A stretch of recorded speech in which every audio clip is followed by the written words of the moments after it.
Hey everyone, and welcome.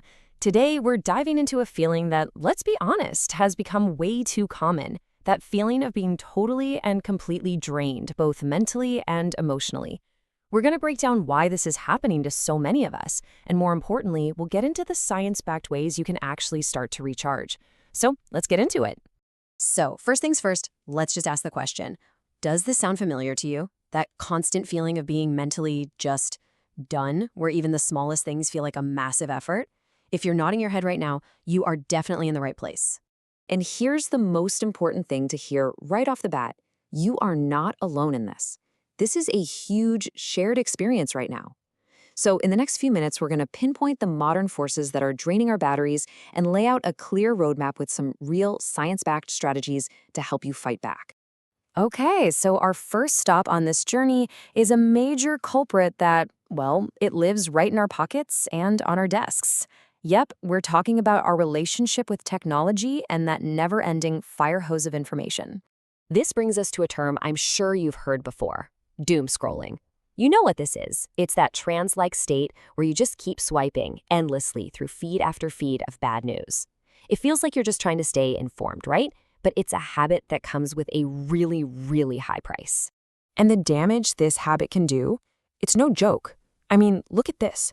Research shows it's a direct pipeline to making anxiety worse, totally messing with our sleep, and just shattering our ability to concentrate. It can leave us feeling snappy and irritable, and it just feeds this negative thought loop that is so hard to escape. All right, let's switch gears a bit and see how this digital drain spills over from our screens into our professional lives. Because that constant pressure to be on and perform can lead to a kind of exhaustion that's way deeper than just normal stress. So take a second and really think about these questions from the Mayo Clinic. Do you find yourself feeling kind of cynical about your job, maybe a little detached from what you're doing or the people you work with? If any of this is hitting close to home, you might be dealing with something more specific than just being tired. And there's a name for it: job burnout. This isn't just having a bad week. It's a long-term state of emotional, physical, and mental exhaustion that's caused by way too much stress for way too long. It's that feeling of being completely and utterly spent. And here's what's so crucial to understand. Burnout isn't just about working too many hours. So often, it's rooted in the work environment itself. Things like feeling you have no control, not knowing what's expected of you, or a total lack of work-life balance, those are the real fuel for the fire. Okay, so we've laid out the problem. Now, let's pivot to the good stuff, the solution. How do we actually start to heal and recharge our batteries? Well, the answer is pretty fascinating, and it lies in the science of how our brains recover. And this is the core concept we need to grasp: a restorative environment. What is that? It's basically a place that doesn't demand anything from you. In fact, it does the opposite. It actively helps you fill your tank back up. It's an environment that gives instead of takes. I mean, just think about the difference. Our typical city environments are loud, crowded, and constantly screaming for our attention. It's exhausting. But a natural environment, it offers what scientists call soft fascination. Like watching leaves rustle or water flow. It gently holds our attention without draining it. It's a total game changer. And this isn't just a feeling. There's hard neuroscience to back it up. Being in nature has been shown to literally quiet down the parts of our brain that are responsible for stress and for that endless, looping, negative thinking that we can get stuck in. It actually calms our brains down on a physical level. So the big question: how much time do we need? Well, a major study found a kind of magic number.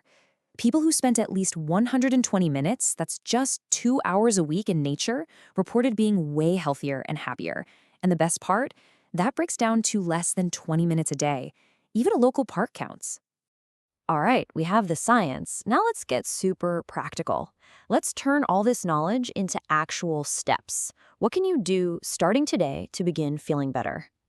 To fight back against that digital drain, here are 3 simple but incredibly powerful actions. First, be intentional.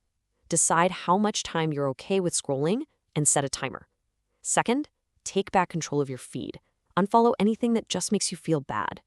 And third, consciously replace that scrolling habit with something that actually fills you up.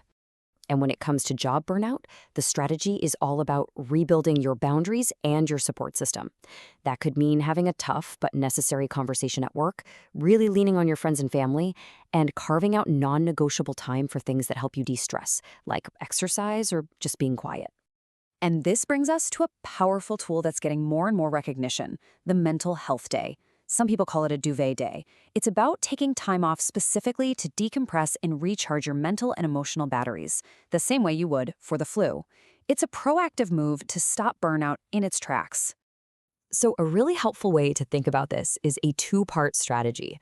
You've got your defense, that's stopping the things that drain you, like setting boundaries and cleaning up your social media. And then you've got your offense, actively doing the things that refill your tank, like getting into nature, prioritizing sleep, and just making time for joy. You absolutely need both. And that really brings us to the final takeaway. The point isn't to do all of this at once and overwhelm yourself even more. It's just to start. So, looking at everything we've talked about, what's just one small restorative step you can take for yourself this week? Whatever it is, your future self is definitely going to thank you for it.